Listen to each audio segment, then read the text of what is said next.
Hi guys, can you hear me? Okay, good, because I can't see if anyone is actually watching the stream right now. Okay, so you are here. Okay, I can't see any of you. I can just see the chat. Okay, good. So we're in earnings season, and I'm just going through some earnings reports really quick, or some of the earnings gappers. Nothing I'm excited to trade.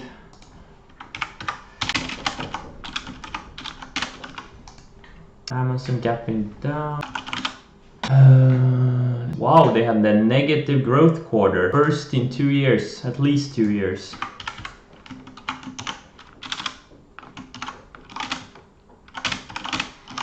Interesting. Some airline stocks are breaking out of really long bases. Yesterday it was LUV. Had a good day yesterday. Out of a long range, higher lows for a year. Earnings were so, very slow growing type of name. And today it looks to be this ALGT. This thing actually has much better earnings, but the airline earnings are really ACRS at some base 3 data. So nothing exciting. Yesterday there was one exciting stock that was looking to buy, but I never bought it, and it was TAL. I did not buy it. Really good growth, good estimates, and coming out of a nice chart pattern would be on big volume. This is exactly what I'm looking for, and I did not buy it because I have kind of a decent exposure to markets already. So maybe I'll buy some on a dip. You know, if it dips back to mid-high 40s, 41s, I may buy some on the dip, but we'll see about that.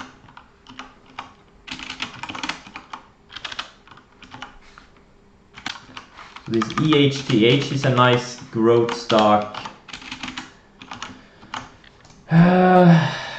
coming off a big pullback. Beat analyst estimates. Nice growth estimate, but the chart isn't that great right now. Needs to set up properly, but it does look good otherwise. So those are the only ones, or this is the only one I'm really interested in, but not today. Not today. Let's look at some of my positions. ENDP is hovering at my first stop. I'll close a quarter if it takes out that 429 area. I have a stop set. MNK holding up well, just holding up above its 50-day, bounced off its 50-day. So now the 50-day line, which has been acting as a resistance area for over a year, is now acting as a support. So that's a good character change. BRCU pulled back a bit yesterday, and today it looks like it's gapping up, holding up really well overall. PBR is even stronger than that. It's the same theme, it's a Brazil theme. One is actually taking out yesterday's highs. ACAD bounced yesterday. I was really close getting stopped out. JCPenney, no, just still going sideways. MIK going sideways. RLGY just grinding up every single day. It's going up a couple of percent. So I mean, I can't really complain. First resistance is at the 200-day. I will look to sell a bunch before it hits that. It's nearing about, wow, 30% since I bought it.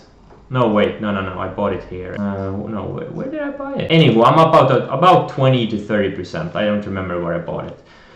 IGV, I closed half of this thing yesterday for a small loss. It's holding up really well. It held, like, it put in a small double bottom here, or actually, you know, a little bit of a higher lows. You had a low here, higher low, and this was slightly even higher. So now it's back into range. It didn't have the decisive breakdown I was looking for. So I closed half. I still have 1,500 shares.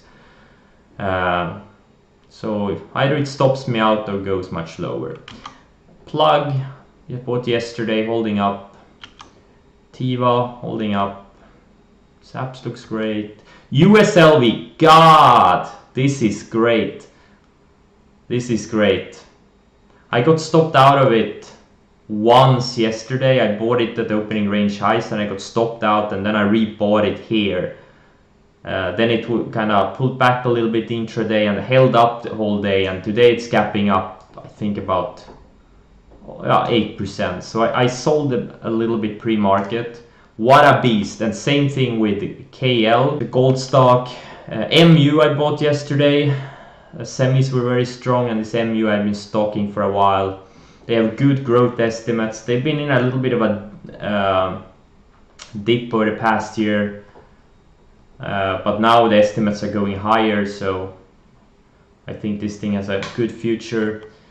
BLDP bought yesterday going sideways, and Nugget also sold some pre-market from yesterday's buys. Unfortunately, I never bought full size. I only had 15,000 shares, and I sold 1,000. I think this thing, if you know, gold and silver, they both broke out of these bull flags. I've been talking about these things for weeks and weeks, and I think they're going way higher. They're going way higher. Nugget, I think this thing goes easily back to 40. As you see, I'm multitasking a little bit. Let's see here. So those were my positions. Currently, swing trades have been starting to work. So the first couple of weeks I streamed, I lost about 150,000, and now the past couple of weeks I made about 200 or 250,000. So I've had a decent swing over the past month, and this is looking good so far. Markets haven't broken out yet. They're still kinda hovering near the highs, but the major indices look good. I think the next 3 to 6 months are going to be really good. With that being said, we are probably gonna go lower. But from what I see now, I think for my type of swing and position trading, I really do think the next 3 to 6 months are going to be great. Because the indices look like they want higher. This is a bull in a cage. Higher lows. We've been building higher lows for years, and now we have a little bit of bull flag. Yeah, it's hard to be bearish here. Really hard to be bearish here. The technicals are very strong. Forget about the financial media. Forget about all the pundits on TV. Everyone's been bearish for 10 years. Forget about these people. Technicals is all what matters. Okay, let's see here. Okay, let's see if there are any more gappers that I missed. XNet is going higher. What's the news on this one? LRCX.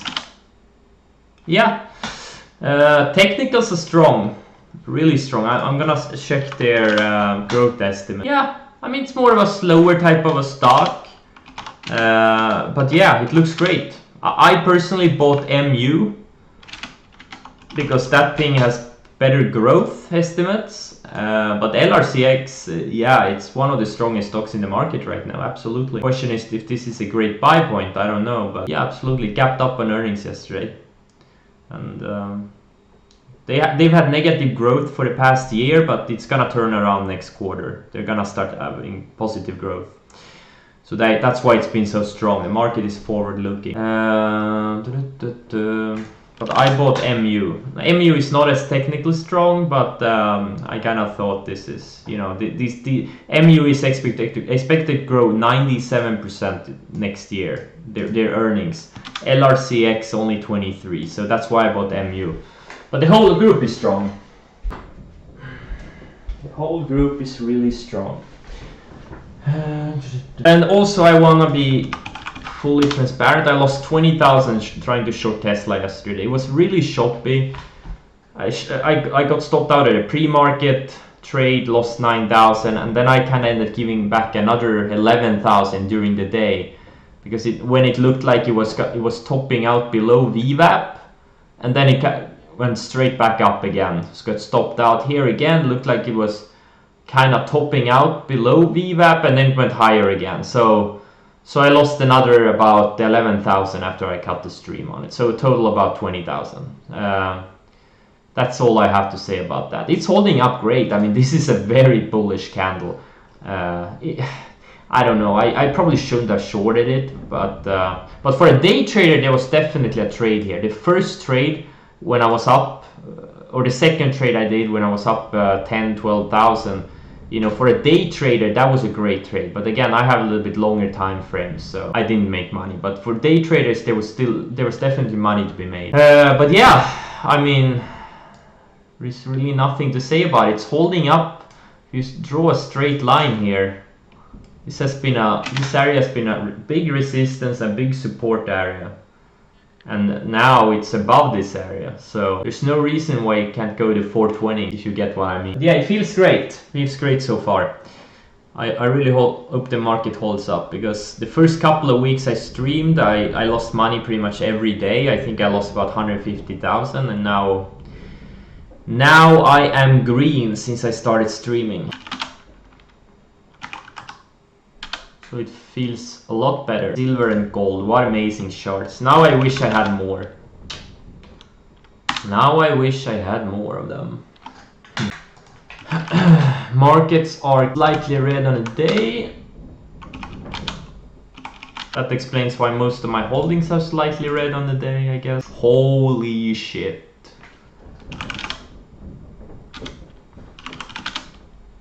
You know what, I'm thinking about adding some nugget, because it's starting to, like, if you look at gold, oh, okay, it's just coming out of its range. I think this thing could keep going. Maybe I made a wrong decision here, I don't know, but I did add another 10,000 shares. USLV is too thin for me to add any, I'm already full size. Oh, okay, ACAL, I'm probably gonna get stopped out. Or is this going to be a gap and crap in gold? My TC2000 is having some problems, like these percentage numbers are all wrong. Oh, which means my scans are going to be all wrong, probably. That is super annoying. But that's weird. In my watch list, this watch list, the numbers are correct, but in this watch list they're wrong. And in this one also, this watches they're wrong also. Oh my god, I can't make sense of TC2000, it's just super weird. The inconsistency is amazing. Should I restart? What if I don't get back in? If they're having problems? No, I'm not gonna restart. I don't trust them. I do not trust them. Okay, I'm gonna get stopped out of that nugget ad. Alright. Who was the other? Who was buying Nugget yesterday? I know one of you bought Nugget yesterday. Who was it? Yeah, like GDX, GDXJ, just coming out of ranges. Oh man, I think there's a nice breakout in these things. You bought 2020 calls, okay? Yeah.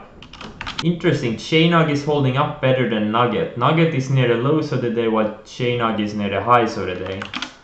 And gold actually took out lows of the day, okay. That's actually a great sign for these ETFs at least, that they are stronger. They're showing relative strength compared to to gold itself. So that's a sign of strength. That's a good thing. Okay, I'm restarting. I can't. This TC2000 is just okay. Now it's showing the right number. Oh. Bunch of alerts triggered. Semiconductors are still strong. Soxol in a big bull pattern. Same thing. SMH is actually is at all-time highs. Not much here to say. BRCU took out yesterday's highs, just grinding higher. Very good action.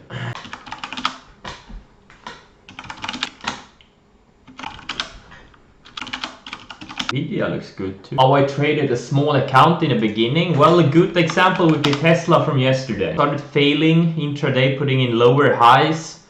Held below VWAP, the second short I had on it. That was a perfect example of how I day traded, how I used to day trade. Find these stocks, you know, preferably liquid stocks with big range intraday, and then you look for intraday shorting opportunities. You can have relatively tight stops and get decent risk reward trades on these things. You know, like risk $1 to make $3 to $5. So that was a perfect example of a day trade I would have made, and I would have covered into weakness, and I wouldn't have tried to go for a home run like I did on Tesla yesterday. That's a perfect example of how I traded when I had a smaller account. I didn't swing trade, I didn't position trade, I day traded. every day I try to find 3 to 5 opportunities. Okay, Nugget, I got stopped out of at the ad. It's okay. It looks like gold is, but now gold is holding up after its fade, but Nugget took out the lows. Interesting. And Shenang is still holding up below its or above its opening range highs. When I was growing a small account, well, you know, it's all about the singles. Don't try to go for home runs. Now I try to go for home runs, but if you have a small account or even a tiny account, I would say, go for singles. Just take the singles and try to be as consistent as you can. Try to avoid drawdowns. And the more bored you are, the better. When you start getting excited, that's when you take a step back. That's when things get dangerous. You should be bored out of your mind. That's how you trade a small account. Yeah, exactly. You try to find stocks that have big daily range and preferably are liquid. And then you try to find areas to go long or short. You know, my favorite ones are the ones that are up 3-4 days in a row to go short, and things that are down 3-4% in 3-4 days in a row to go long, like mean reversion trades. Those were my favorite ones. They still are, but I don't trade them that much anymore. Only if they're really big. Like a perfect example would be this CrowdStrike a couple of weeks ago, which I was looking at to short. You know, it was up 3 days in a row. And running into declining resistance, and then on this 4th day it found weakness, put in lower highs, and then it faded. And it would have worked as both as a day trade and as a swing trade. And on this day here it had a big update after being down multiple days in a row. Let's go through some of the yesterday's notable movers. Well, AUY was gold stock. Nugget, obviously. SC is trying the bottom of its 200 day. It's kind of surfing the 200 day moving average right now. APOP had a big mean reversion move, like something like this APOP. I'm gonna show you up. Thing was up from 160 to 4 in 2 sessions, and then near the open it had a little bit of a flat pattern here, and when it failed, that was a short signal. And there was a second entry here, another big bear flag intraday below VWAP with lower highs, and then it lost that, went down a lot. These kinds of stocks I used to trade all the time when I was a day trader.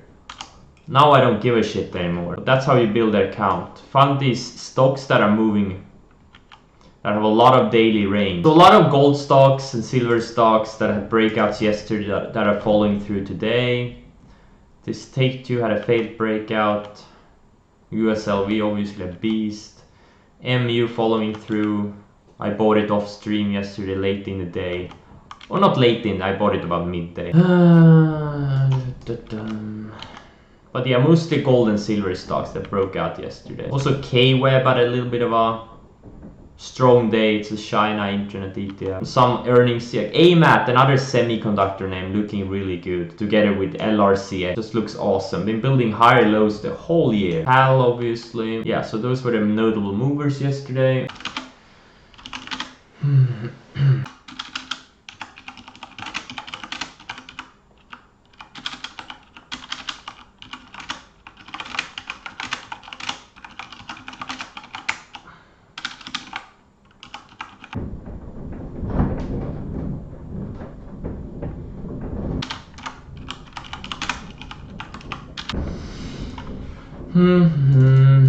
There may be a secondary entry on Tiva coming up. It's kind of building a rounded bottom here, and a little bit of a flag is forming of the lows, and it has a range break here. I'm thinking there could be a secondary entry. I'm not. If it breaks out of this range in the next few sessions, I may buy it, or I may add to it. I already have a bunch of shares. RLGY grinding higher like it's been doing every day. MU, I'm thinking about lightening up a little bit on it. I'm up 3% or so, 3.5%. Sold a little bit. BRCU, if it goes to 33, I'll probably lighten a little bit more. PBR, I already sold a tiny bit. on this string. Nothing else to say. So far, most of my things look good.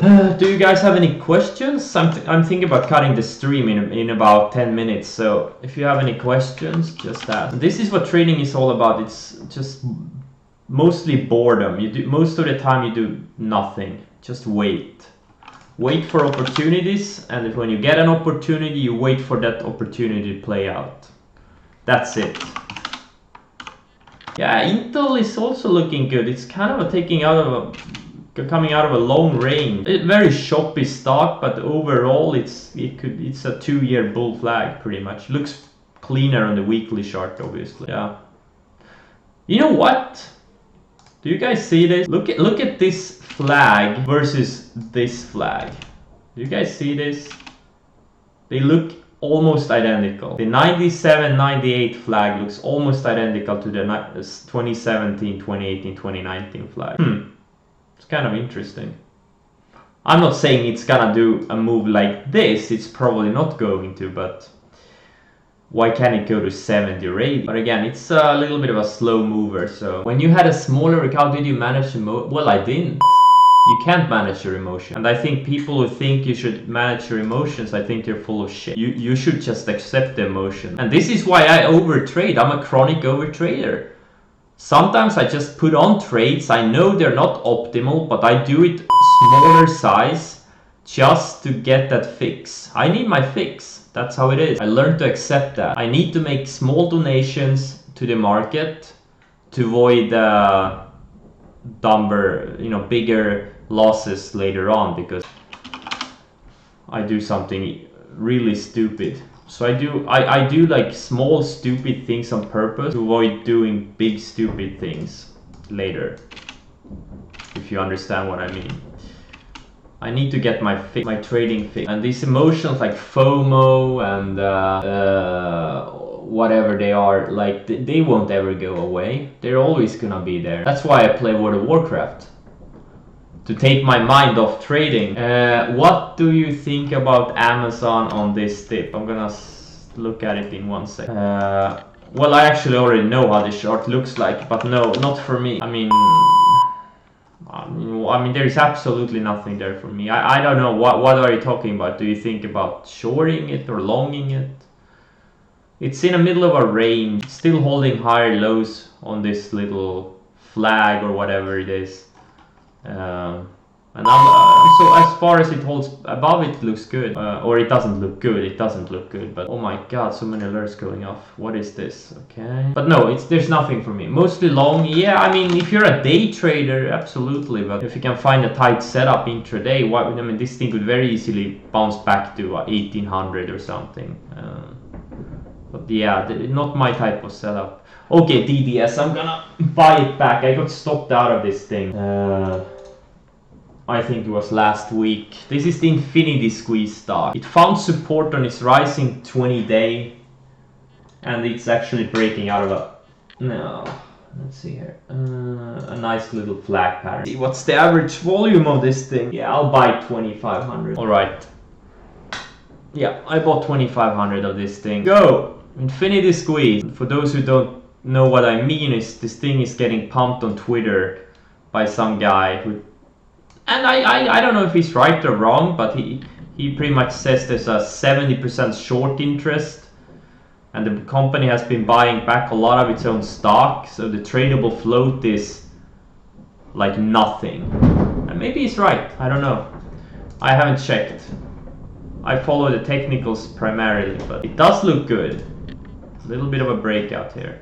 Or it doesn't, like, short term it looks good, but mid and long term it looks like shit. But this is what gives me conviction. And there's been some others too saying the same thing, so maybe it is true. Infinity Squeeze, it means it's gonna make a big move higher based on a short squeeze.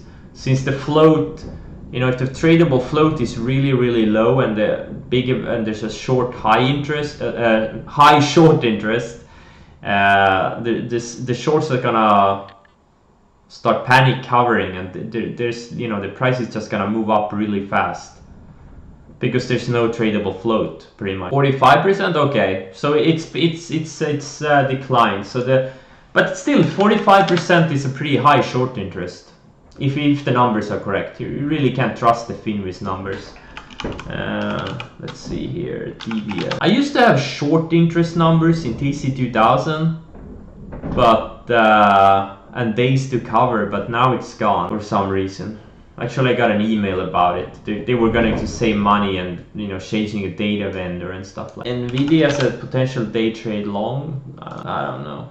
Just a random stock making a random move. No, I wouldn't. I wouldn't. If it had earnings, yes. Focus on the things that have earnings, guys. Don't do these random stocks with random charts. Focus on stuff that has great charts and a great earning, or any kind of earning. You need an edge. To make money in the markets, you need some kind of an edge. I think this is too random. Maybe it goes higher, maybe, you know, you may as well trade SOXL. It's the same thing. Or SMH. Like they all move in tandem. Yes, on DDS. Well, when it goes red. Because the low of the day is below yesterday's low. So I don't want to use that wide of a stop. But if it goes red, I'll sell it. Because if this is gonna be an infinity squeeze, it really shouldn't go red. It really should not go red on the day. Okay, let's do another scan and then I'm gonna cut the stream. STNE had another shakeout. If you remember, I was long it on this day, got stopped out, then it went lower. Put in another higher low just off the rising 200 day. So this thing looks really good. South American stocks and indices have been shaping up. I think when this thing breaks out above this 35, there's no reason why this thing can't go to 45 or 50. I really do believe this thing has the earnings power. They report in a month. Last report was great. They're expected to grow 43% next year. This year they're growing 103%. So it's a really nice classic growth stock. EDD, another nice growth stock, going higher. STC, let's see, it's coming off lows, nothing. A lot of small gaps having earnings. I don't even bother with looking at the number. For those, I can't trade them anyways. Nugget, I'm still watching for a potential re-entry on this thing. On the ads, I still have my core position. But the 10,000 shares I got stopped out of. Potentially looking to rebuy them. Oh yeah, I was looking at XNet. What's the news here? I don't see any news. So it was pumped as a crypto stock a couple of years ago. Probably being pumped again. I don't think it's legit news. It's up on this SIG. It's actually like a pretty decent looking. Actually, nah, it's not. It's been going sideways for too long. This is a sloppy chart. It's actually not good at all. Never mind. It is beaten down, so it could work. I mean, why can't it go back to 20 or something? This thing was at 20 earlier this year, so this thing was at 27, 28 earlier this year, so it could very easily go back to 20, I think, but a little bit slow. I already have a lot of these small retail names. I have JCPenney, I have MIK. Like, how much crap do I need in my portfolio? Enough is enough. Oh no, I disconnected from the server. Yeah, I'm gonna cut the stream. Okay, thank you guys, and I hope you have a great... Oh, no Qs. I hope you have a great trading day and a nice weekend, and I'll see you on Monday. And we do it all over again. Do the same shit over and over again. Okay, see ya.